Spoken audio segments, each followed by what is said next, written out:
Hi, welcome to Plato's Cave, your speakeasy for ideas, where Tom and Dave show us how to think like the American founders. Grab a drink if you'd like. The conversation about saving our republic is about to begin.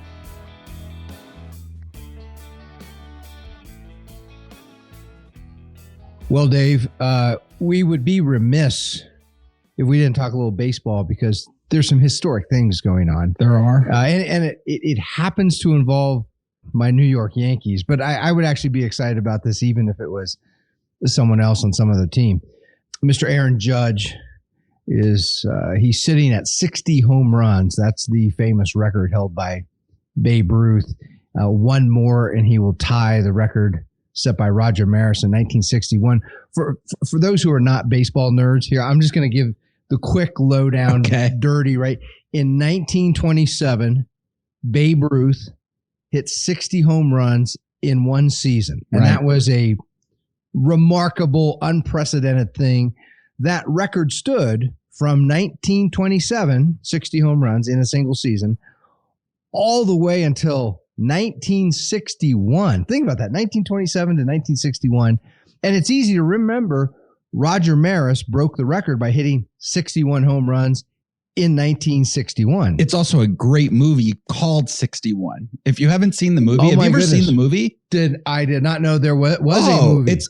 It's a phenomenal movie. It's probably 15, 18 years old at this point. About Roger Maris. It says 61 asterisk because they were putting an asterisk on the 61 saying this really should be the home run record because of Bonds and McGuire and Sosa and all these guys who broke it later. Yes. But it's 61 standing for both the summer of 61 and 61 home runs.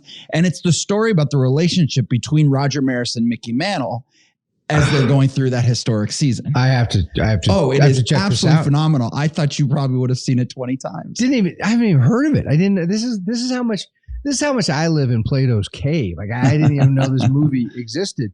There's only been, to put this in context here, right? We're talking. I mean, Babe Ruth set that record in 1927. That's nearly a century ago, 95 years ago. Only 4 players have tied or exceeded Babe Ruth since then. And now Aaron Judge is the 5th. Aaron Judge this season, he has already hit 60 home runs. Everyone's like glued into every game to see. I kind of feel sorry for, I don't really feel sorry for the guy. He's getting paid millions of dollars, but still there is this just enormous pressure on him to hit number 61. I also learned for the baseball fans, we do have a number of baseball fans in our audience. I just learned this recently. In fact, I learned this by way of a Facebook friend. In 1927, when Babe Ruth hit 60, the rule then was if you hit a fly ball into the outfield and it bounced over the fence, that was a home run. And I went and looked this up and confirmed So pre-ground rule double rules. The ground rule double didn't start until 1931 after Babe Ruth had already hit his 60. So, and he did. Apparently Babe Ruth did hit some, that hit the outfield, bounced over the fence, and they counted that as a home run. So beginning with Maris, all these modern guys, in one sense, their challenge, their job is greater because they actually have to hit it clean out of the park. They can't just hit it into the outfield and bounce over. Now they have other ways of making things easier for them with the performance enhancing drugs and all that. Well, and look, I'm an old Yankees fan. Yeah. I support the Rockies now as hard as it is to do. Yeah. But I grew up a Yankees fan. My family, my New York family got me into the Yankees, Don Mattingly when I was growing up and some of those old guys, old teams. We do have to recognize there is a little advantage playing in Yankee Stadium, that short porch in right field. I mean, I will give credit. It is not often that a right-handed hitter like Aaron Judge is hitting these kind of numbers. Right. Maris was a lefty. Mantle was a lefty. Yeah. These are guys who are taking advantage of that. When I say short porch, for those who aren't baseball fans, the distance from home plate to the wall in right field in Yankee Stadium is shorter than most stadiums in the league. And if you've been to games there, you see it. I mean, it is very, very evident. And then when you go to games at Coors Field, which is just so expansive. Right. You really see the difference. Well, so, quick shout out, because I'm sure Aaron Judge carves time out of his week to listen to our podcast. He's got to know what's happening in the cave. Absolutely. And how to help his friends get out of the cave. By the way, that's connected. So this is sort of an anecdotal story, but I want to put it out there to our audience, our members. I was giving a talk recently in where was I? I was in New England. I was in Connecticut, and a gentleman in the audience has a son who played NFL football. I don't know if he still does, but he did, and he was playing when the whole dust up with Kaepernick taking a kneel, right, and all that stuff happened. He was a lineman for the Seattle Seahawks. Okay, and he called his dad and telling his dad what was going on, asking for advice, and he had a discussion. And the dad said to his son, he said, "Look, son, I'm not going to tell you what to do or anything, but just consider, instead of coming out and doing something symbolic about what you're against, what if you guys came out as a team and stood for something you're for? Whatever that is, you guys talk about and figure it out, whatever you're for." And so the Seahawks came out that next week, and they stood locked, arm to arm, the whole team, the police officers, the grounds crew, like I remember this. Everyone there, right, saying that we stand together. And it was sort of interesting. And here's why I'm throwing this out. We have this incredible story of slavery. We Americans have this incredible story, and very few people are good at telling it. Mm-hmm. We are really good at telling it. We at the Vino Veritas Society are great at telling that story. And so one of my dreams is to get in front of some professional sports teams. I don't care if it's NFL teams, Major League Baseball teams, NBA, I don't care who. Those athletes have incredible spheres of influence. There are millions of Americans who follow them and pay attention and buy the kind of sneakers they say you should buy, right? And all that kind of stuff. What if we could find just a few who became ambassadors of the American idea? Like, they adopted the American idea, and they put their little whatever insignia they want behind their helmets now. Stuff. Imagine we started seeing some football players with American idea. Yeah, I don't think any of them are going to go against their team that way. For those in Denver paying attention to the Broncos, and we've talked about this. I think we talked about it a few weeks ago. I watched for the first time in a while, and that was enough for me. I'm kind of done. But the whole Russell Wilson coming to Colorado thing, Russell Wilson played for Seattle. Mm-hmm. He was on that team that you're talking about. I remember that game. That was actually one of the moments where I was kind of like, all right, you guys are standing up for something, and you might believe in it. It doesn't make it right. It doesn't make it true. You don't actually know what you're talking about. Colin Kaepernick has been referencing I don't remember if it's the third or the second or third verse of the Star Spangled Banner, where they talk about the slaves. Yeah, right. Those weren't African slaves that they were talking about. The song is actually talking about, for those who don't know, the naval, the men of the U.S. Navy, mm-hmm. who were taken capture in the War of 1812 by the British and forced as slaves to fight against the Americans on their behalf. That's the slaves that they were talking about. But neither here nor there. A few years before that, Russell Wilson was playing for those same Seattle Seahawks, mm-hmm. and members of the defense, after they lost a big game, got really angry at him and said, "We don't like him. He's not black enough." That was the reason that they didn't like him. It wasn't, they had some impression of what a black quarterback should look like and what a black player should act like. And they didn't think Russell Wilson was black enough. That came mostly from a former cornerback named Richard Sherman, and who would have been on that. Richard Sherman, who went to Stanford, by the way. Mm-hmm. I mean, football player or not, he still went to Stanford and graduated. Right. He's not an idiot. Right. But he believed that black people should act in a certain way, and for that reason, did not like Russell Wilson. And it's come out more recently that he was very much disliked on that football team. Well, my point is very simple. If we have any members of the Vino Veritas Society who have some what a tremendous thing this would be, to sit down with even just a handful Absolutely. of professional athletes and share with them this incredible story of slavery, how the American founding really was the greatest anti-slavery movement in history, and see if we could, get some interest there rather than it's so easy. I think it's almost like a knee-jerk reaction at this point to want to scold our country, shame on the founders, shame on the founding generation. That's so easy. You don't really have to know anything because that's what all the influential lights around us are doing. The progressives in the media, in the university, that's what they say. So if you just say shame on America, shame on the Constitution, shame, right? Yeah. All those progressive leading lights nod their head with approval. But imagine someone who stand up and say, I love America because it blazed the trail for getting rid of slavery. Yeah. This terrible thing no one else could figure out. The Americans figured it out. There have been a few who have just tried to stand up for America, and they're shamed by their team. It's really sad. This goes back to diversity is great as long as it's not diversity of thought. You have to think how I think, but everything else, we should all look different and talk different and everything else, just as long as we all think the same. A former professor of mine, Harry Newman, who was, I've mentioned this before, he was the greatest teacher I know of Nietzsche. He was not a great scholar, didn't write a lot of books or that, but he spent his life poring over what the challenge of Nietzsche, that challenge of nihilism. What does that really mean? What does it really look like if there is no truth, if there is no right and wrong, if there is no good? And he would use Nietzsche very effectively, and in that same spirit, he would use the Nazis very effectively. So when someone would say, we really want diversity, he would say, well, I want to insist that we get the first Nazi.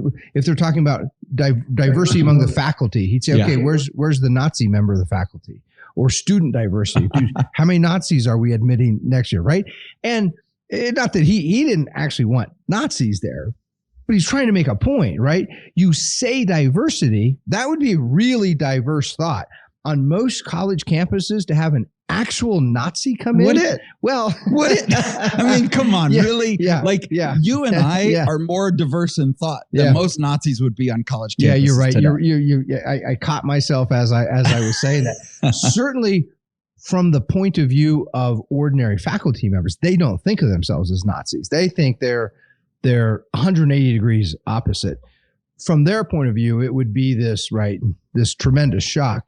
And so the point is, they don't really mean what they're saying. When they call for diversity, they don't really mean it. When Professor Newman would often ask students, what does you want in life? And every now and then you get a student who say, I want it all. I want everything. He'd say, really?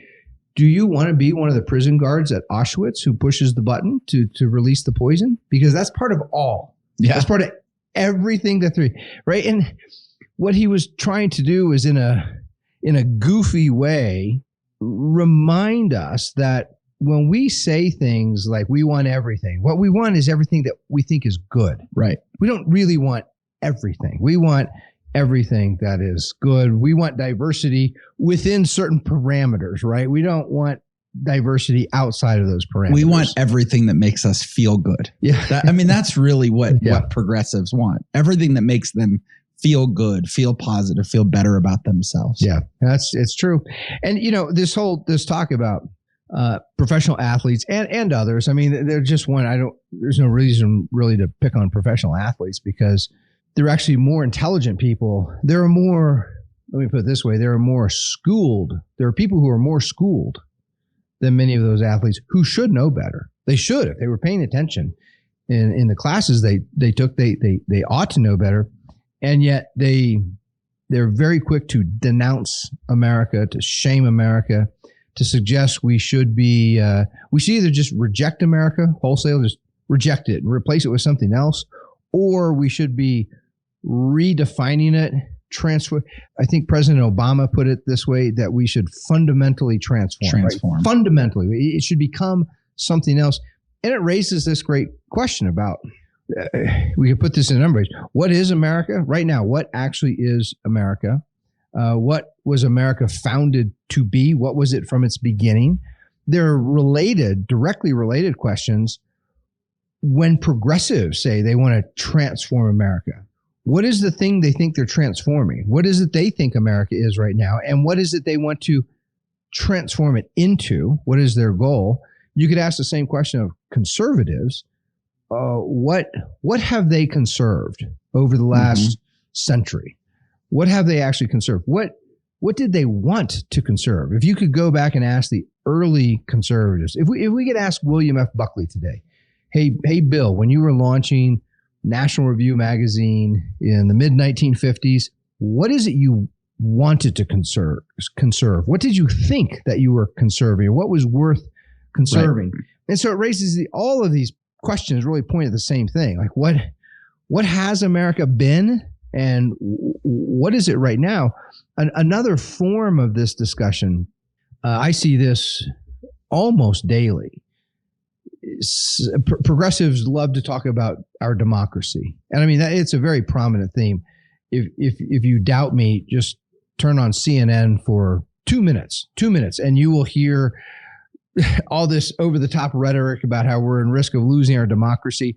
They were, when the January 6th commission was, meeting on a regular basis, that was what they would show all day, every day, because they said they're trying to expose the great risk to our democracy. And then some conservatives would come along and say, well, hold on, we don't actually have a democracy. We have a constitutional republic. That's what America is. And it raises the question, is America either of those things today? Is America a democracy? Is it a constitutional republic? Or has it actually morphed into something else? Well, you put this on Facebook the other day, so I know where your direction is, and it is a valid challenge to the comment, right? Are we still today a constitutional republic, or are we a Russian German style oligarchy? And we've made the argument that America has become a Russian oligarchy. I think it's a tougher question than that. And for me, I am among those people who will still sit and say, no, we are not a democracy. I remember one of the last times I really engaged on Facebook because I got just tired of it. Yeah. I posted one of these memes. It was 2 wolves and a sheep. Yeah. And it said democracy is 2 wolves and a sheep choosing what's for dinner. Or deciding voting on what's for dinner. Right. Deciding what's for dinner, voting on what's for dinner. And we know what happens to the minority sheep in a constitutional republic. In the constitutional republic that was designed by these founders, we inherently protect minorities first. And we protect the most simple minority first, the individual, right? The individual is the smallest minority in the country, and that is the top priority of the Constitution. But I still do say we are a constitutional republic because at the end of the day, that still is the law. While it might not be observed, while it might be violated, while we might see things as unconstitutional and they're happening on a day-to-day basis, we still are a constitutional democracy. Or a constitutional republic. Yeah. That didn't change. We just have we become mutilated. We become different. We're not acting according to our nature. Well, Dave, you said some really interesting things. They're packed full of interesting ideas worth commenting on. One is, I mean, you're absolutely right, and this is such a challenge for many Americans. I would posit millions of Americans. This is really a challenge to get their mind around these two concepts. On the one hand, the concept that every individual has the same equal natural rights. And so when you form a body politic and you form a government, the purpose of the government is to protect the equal individual rights of each person who's part of the body politic. Right. Now, it's never the job of a government to protect the equal individual rights of every human being on the planet. That's impossible, right? The Americans, as just one example, they didn't form a government for the purpose of protecting the rights of every human being in Africa and Europe and Asia, right? And around the globe. They wished everyone else good luck and encouraged them. You know, if you live in Africa or Europe or Asia or anywhere else, you should really think about forming your own government that protects your individual rights. But our government its purpose is to protect our individual rights. And we struggle just enough to do that. Yeah, you're exactly right. So there's that idea, equal individual rights, and government should protect those rights. And then there's the idea of government should do whatever the majority wants. And I think if you throw one of these ideas out on its own, many Americans would say, yeah, that's right. If you said the government should do whatever the majority wants, right? This is a democracy. Government should do whatever the majority wants. A lot of Americans nod their head and say, yeah, it should do what the majority. Absolutely. And then in a different conversation, if you said every individual has the same rights, government really should protect the equal right regardless of what the majority wants, there would be people who would say, yeah, we do have equal rights. Government should protect it. And they don't see the conflict. Unless you're Donald Trump. What does Donald Trump say? Donald Trump is not allowed equal individual natural rights, according to our government, is my point. Yeah.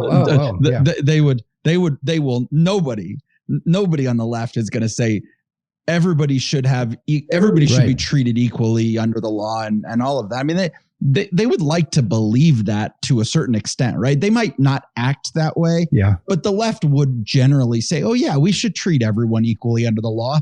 The law doesn't treat black people equally, and it doesn't treat immigrants equally, and it doesn't, which isn't true. Right. But they don't believe it does.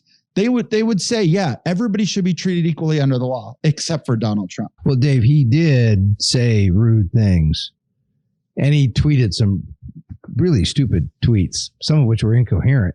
I mean, isn't that what we make one exempt one from the protection of the laws? Apparently, so does being a Republican. Yeah, I think that's the real sticker. Where I mean, I have said this. I have watched up close people frothing at the mouth in anger over Donald Trump, and I was saying this back in 2016. Had he done everything the same, said the stupid things he said, done everything the same, but remained a Democrat, which he was before. People forget this. A big chunk of his life, he was a Democrat. If he had remained a Democrat, we wouldn't be hearing from those people right now. Maybe some would be praising him. Some would just ignore him. Maybe if they didn't like what he was saying, but they wouldn't be, suffering from the Trump derangement syndrome, which I, by the way, have come to believe that should be added, to the medical journals as a real diagnosis. Well, Biden is the perfect example of that. Biden has said and done so many things that are so uncalled for and so divisive and so angry. And guess what? So did Barack Obama, but they both did it.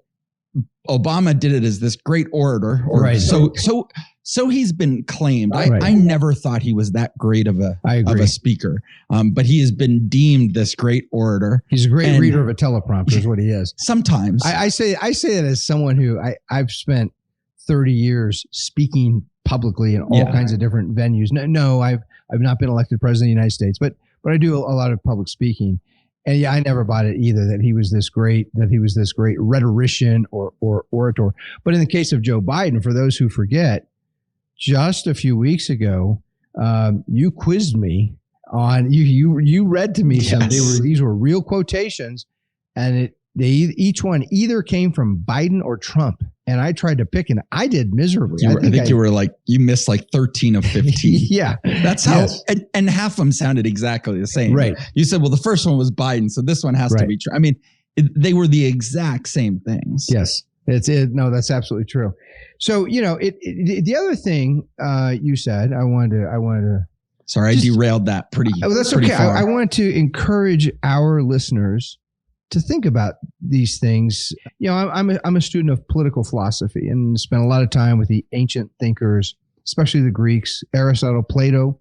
Plato has the longest book that he wrote is, many people are familiar with the Republic, but an even longer and in some ways more important book is titled The Laws. Right.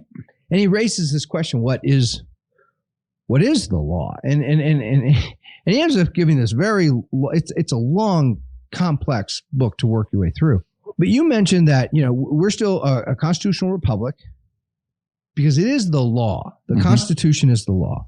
And I want to encourage our listeners to think of, what does it mean to be the law? When we say, for example, we say the Constitution is the law. I'll give you one example that comes to my mind. It's Roger Taney's disastrous opinion in the Dred Scott case. Now, Roger Taney, he was Chief Justice of the Supreme Court.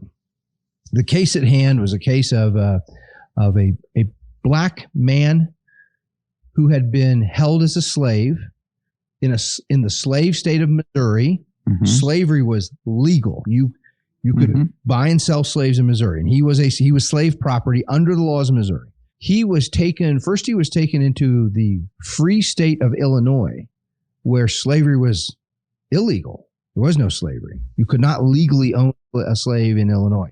His owner took him to Illinois, and then took him out into the Louisiana Purchase territory, right? That was governed by federal law, the Missouri Compromise, which prohibited slavery. When they returned to Missouri, he filed a lawsuit. He said, I'm now a free man. When I was in a free state, I became a free man by virtue of Illinois law.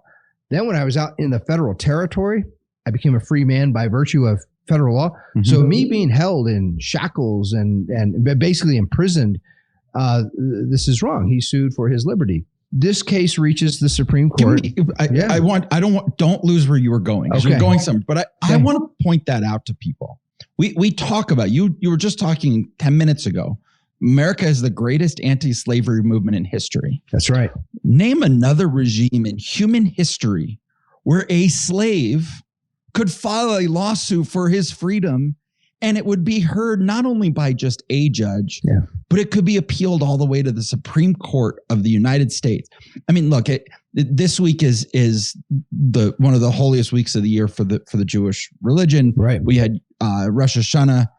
We're leading up to Yom Kippur, and we talk throughout that about the Jews leaving Egypt. Mm-hmm.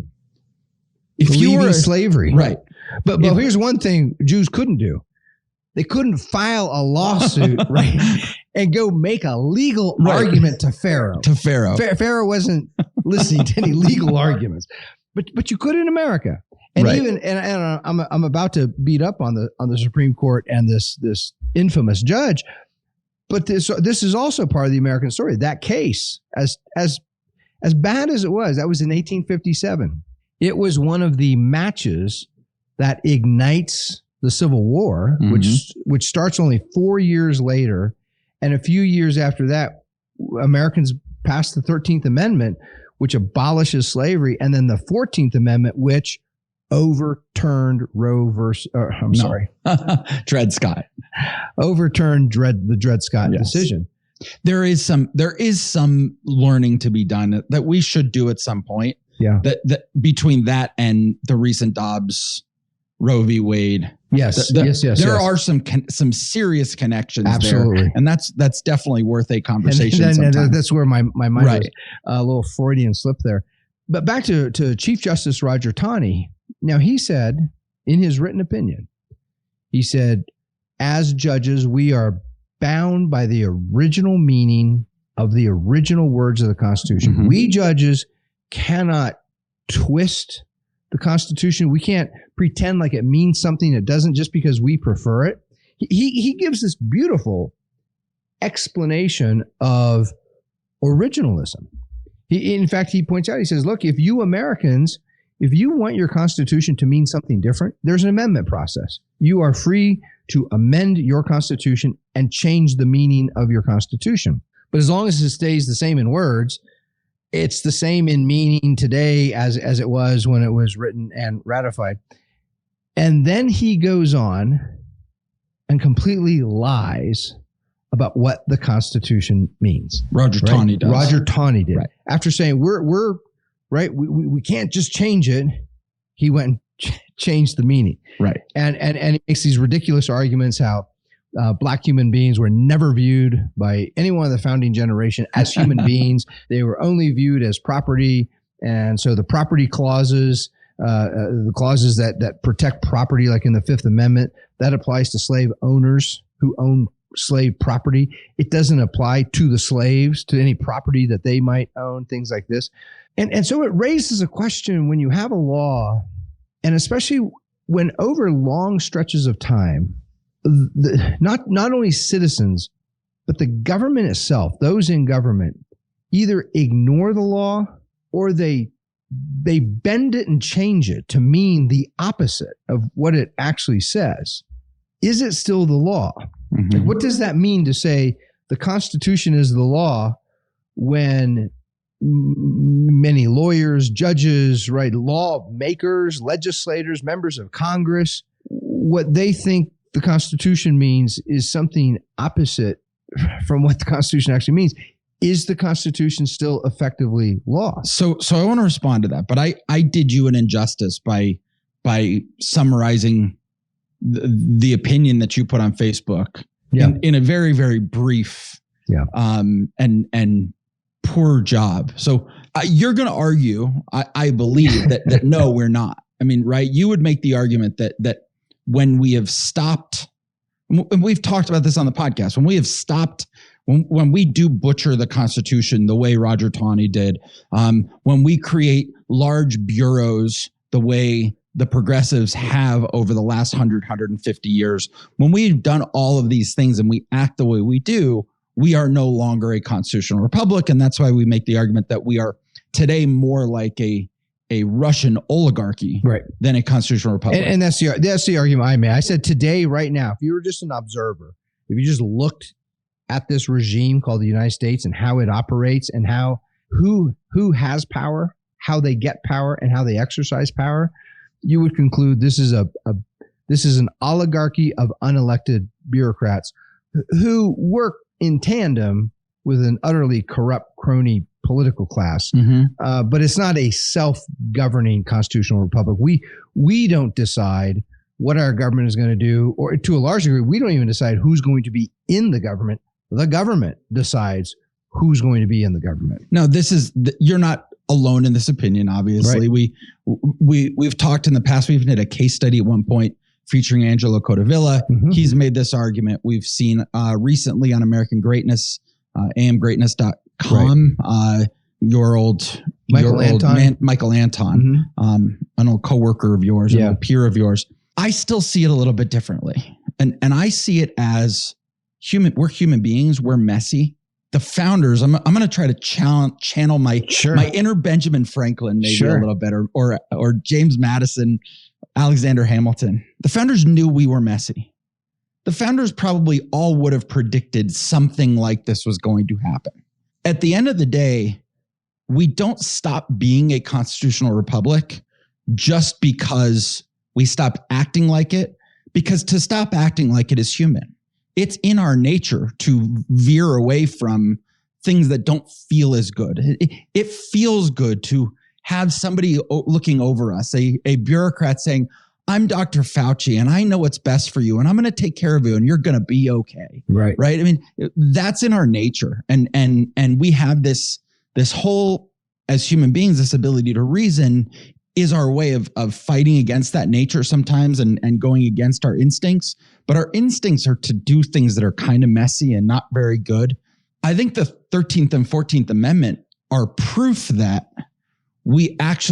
this is going to happen time and time again. We are going to veer away from the ideas of our Constitution, from the ideas of the American founding.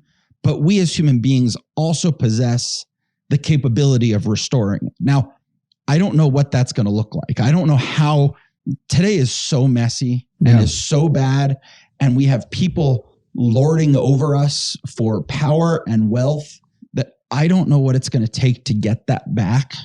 Well, here, I didn't plan on going down this path, but I think could be very useful. And I'm happy to give my old friend Michael Anton credit. He's a bright guy. I went to graduate school with him, and his career was fascinating. He left. He didn't finish the program in Claremont. And he was with, it was one fascinating setup after another. While he was still taking graduate classes, he would drive down to downtown Los Angeles 2 or 3 days a week. He got a job ghostwriting for Arianna Huffington. Right. And this is at this weird moment. This would have been like 1995, 96. This is at this moment in time when she and her husband were conservative Republicans and they were getting a divorce. I think I might be wrong about this. I think he came out later as gay. I don't remember that. I may not be right. And he was an elected official. And she makes this hard term and becomes this left winger. She creates Huffington Post. So he's there, and she's kind of losing her mind. Is this before or after Anton was ghostwriting for Condoleezza Rice? This is his first job. Okay. And so then he goes, and he must have been to Condi right after that. No. So no, she was in the 2000s. Correct. Bush didn't get elected until 2000. So he went from writing for. I'll just try to summarize this, but it's a great story. And he's a humble kind of guy. I don't think he ever really tells his own story, but I'll brag about him a little bit. A Republican, if you can imagine this, in the 1990s, got elected governor of California. His name was Pete Wilson. Right. And the whole time Pete Wilson was governor, Anton was in Pete Wilson's office writing speeches and doing, I don't know what his title was. Doesn't really matter. Then from Pete Wilson's office, he got a job with the mayor of New York named Rudy Giuliani. He was there on 9/11. Yeah. So that gets us up to 2001. He was in New York. There are pictures on 9/11 where you see Mayor Giuliani and all covered in ashes and everything. And Anton's with him. Okay. Then he went to work for the Bush White House. He started working for Condoleezza Rice when she was national security advisor, and then eventually worked directly for Bush as a speechwriter and some kind of advisor. He also spent a little time in the Trump White House as well. And he wrote this piece just recently, and he made a couple of really interesting arguments in there that I think all patriots, all freedom lovers should consider. One of them is that conservatives today tend to be historical determinists. They tend to be Hegelians. And what he means by those terms is they assume that America is just going to keep on going. Mm-hmm. America as this bastion of freedom, as this constitutional republic, it's ordained either by, it's either been determined by historical trends or it's been ordained by God. Either way, it's not going away. And so his argument is conservatives tend not to fight as much or as hard as progressives do, because deep down, most conservatives don't think they can lose America. Mm-hmm. And his argument is it can be lost. All of this can actually be lost. America could exist no more, or it could be fundamentally transformed from a constitutional republic of liberty into something terrible, sure, into some kind of terrible tyranny that we would want to rise up and oppose in the same way that the revolutionaries of 1776 did. And I think that's a question worth asking. Can America be lost? Can it become something so opposite of what it was supposed to be that is really no longer America? It's not the America of 1776 or 1787. And can that happen under the disguise of the Constitution? I mean, one of the, it would have been nice. It would have been more convenient politically if progressives had come along 150 years ago and said, we hate this idea of a self-governing constitutional republic. We hate the idea of individual liberty. We want a bureaucracy of Anthony Fauci's. And they had proposed repealing the Constitution, right, and had some new, progressive Marxist articles of bureaucracy and said, here, this is the new government. That would be a really clear contrast. But they didn't do that, right? They came in and they're operating within the framework of the Constitution, right, and trying to transform America into some kind of progressive bureaucratic state. I mean, they did do everything you just said short of, so let's just repeal the Constitution. Right. Right. But they talked about how it was a terrible document. They talked about how they didn't like it. They talked about how it should be Woodrow Wilson talked about the living Constitution. They did try to change it as much as they could without repealing it. Yeah. For me, I still look at it as long as it's there, it's still there. And there are the opportunities like the 13th and 14th Amendment to recover its ideas, its founding. The United States does not, to me, transform completely as long as we are still a constitutional republic, as long as it still exists.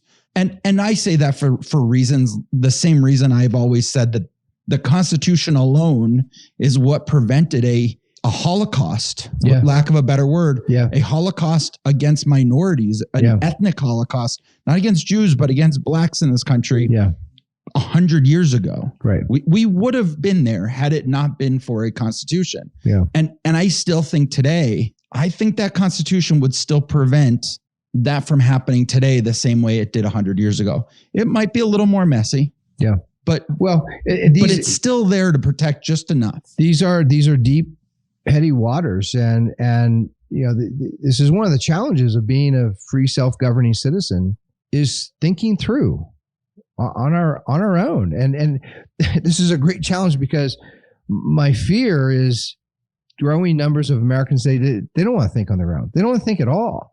They just want to cheer. They want to find someone who supports what they think or how they feel or what their agenda or interests are, and they want to cheer for those people. And they want to get angry and mock anyone who disagrees, but they don't really want to think for themselves. When we have a Constitution that offers equal protection of the laws, and it says that in the Constitution, and when everyone involved reads equal protection of the laws to mean unequal protection of the laws, right? At what point do we say we've really lost the Constitution? It's no longer authoritative or controlling. The other big, deep question to talk about. This is certainly worthy of a long Vino and Veritas Society chapter meeting. It's worth probably a second bottle of wine after the one that we've already opened, Dave. We should talk about what is required to recover America in full, to recover an actual self-governing constitutional republic. We should also talk about, and this is the hard conversation, we should talk about, what does it look like to lose it? What would that mean? What actions would lead to, what choices would lead to us losing this constitutional republic to a point where it's no longer a self-governing constitutional republic? There's not even the hope of it. There's not even the possibility of it, short of violent revolution or something like that. And put those two conversations together. What will it take to save a constitutional republic? And what does it look like to lose it? Really clarify those things. And I think a person would have a much better idea of exactly where we are right now and exactly what needs to be done. Well, and that's a difficult conversation to have when most people don't understand those ideas to begin with. And that's really where we've ended up. And it is hard when you talk about, you've told this story a number of times about your professor, Dr. Harry Jaffa, talking to Antonin Scalia, and Scalia telling him, you and your natural rights. There's no such thing as natural rights. He said that was rhetorical fluff, just meant to whip up the enthusiasm of young boys so that they would go out and fight the British.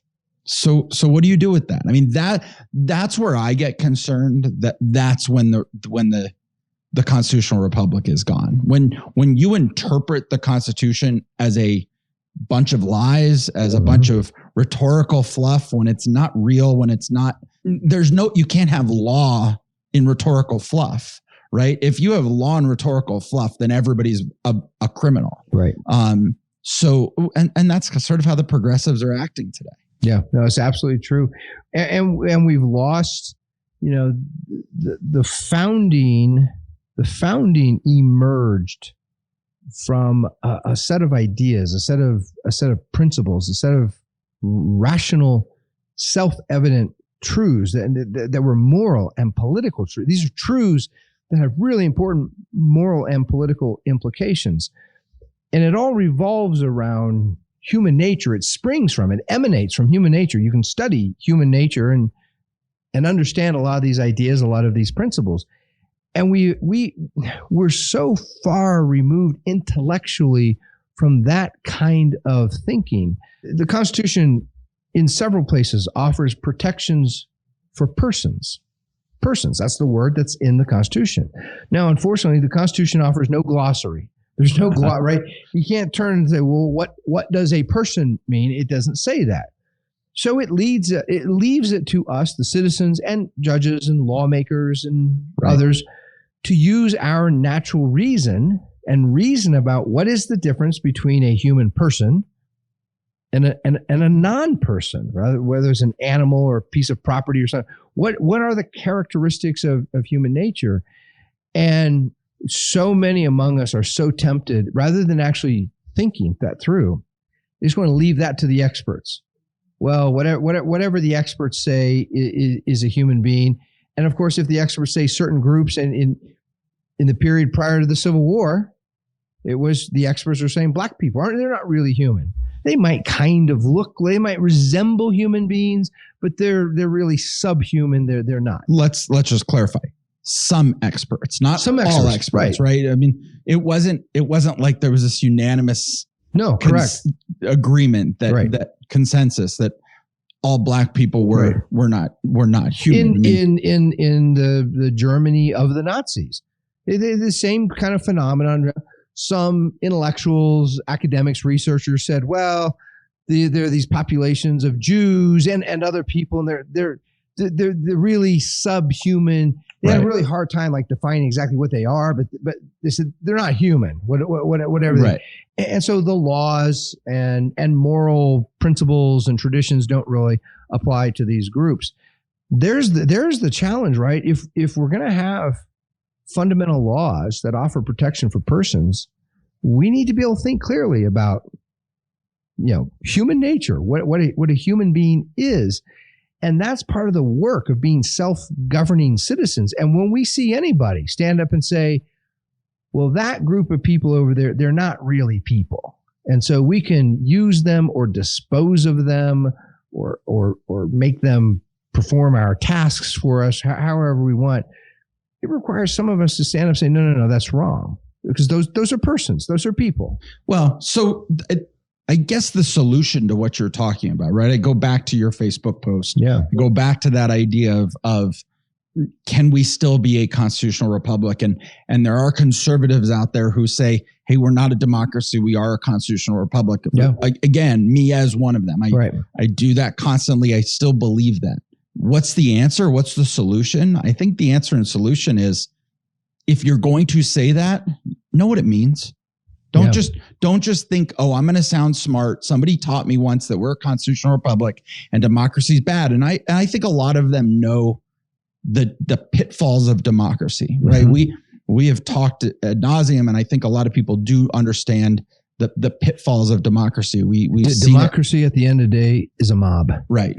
The problem with democracy is the same problem as with a mob. And the founders were just as afraid of democracy as they were of tyranny. It's the tyranny of the majority, right? Not just tyranny of an individual ruler. But know what it means beyond that. Don't just say, well, I know democracy is bad and our founders are really good, and I stand and defend our founders. So therefore, we're a constitutional republic. We're not a democracy. Mm-hmm. And I'm going to leave it at that. Start to learn about it. Start to dig into that. Understand better. What does that mean? What is it to be a constitutional republic?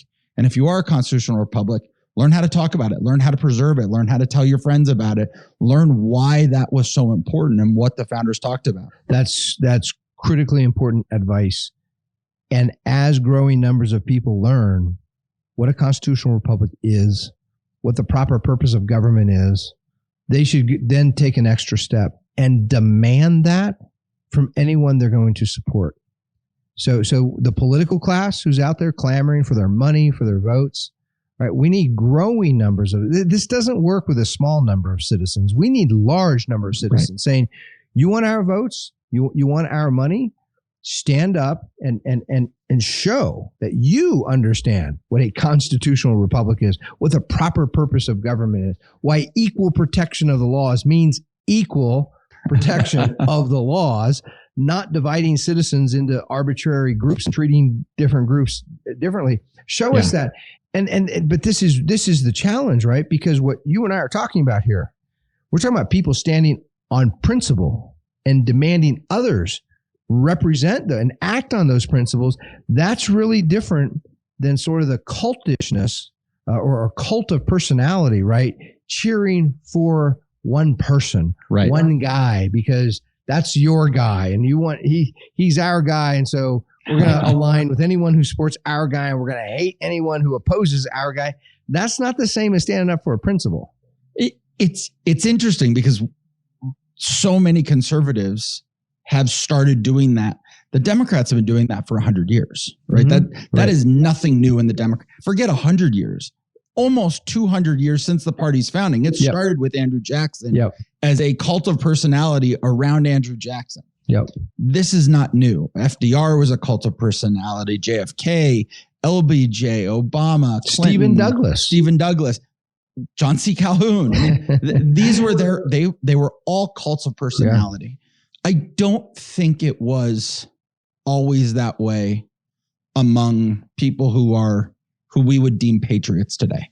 I don't think it's always been that way. You don't see. I mean, how many people? Who did you reference earlier? The founder of the magazine. Who was one of the founders? William F. Buckley Jr. Mm-hmm. There's no cult of personality around William F. Buckley. There's a few little fanboys here and there, but there's not this huge cult of personality the way there was around a John C. Calhoun. Right. They sort of were equal characters in a lot of ways. Yeah. But you didn't have this cult of personality around.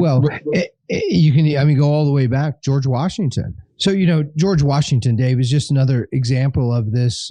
Americans loved him, but it wasn't a cult of personality. They loved him because precisely the moment when he was offered unprecedented power, he was offered the power to rule, to govern. He declined it. He said no. He stood on a principle of self-government. People should be governing themselves rather than having another king.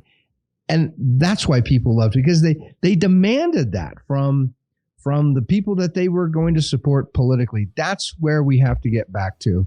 That's the importance of these principles that you're talking about. It's why guarding the American idea is at the center of all of our work at the Vino and Veritas Society. So until next week, no sumos custodes.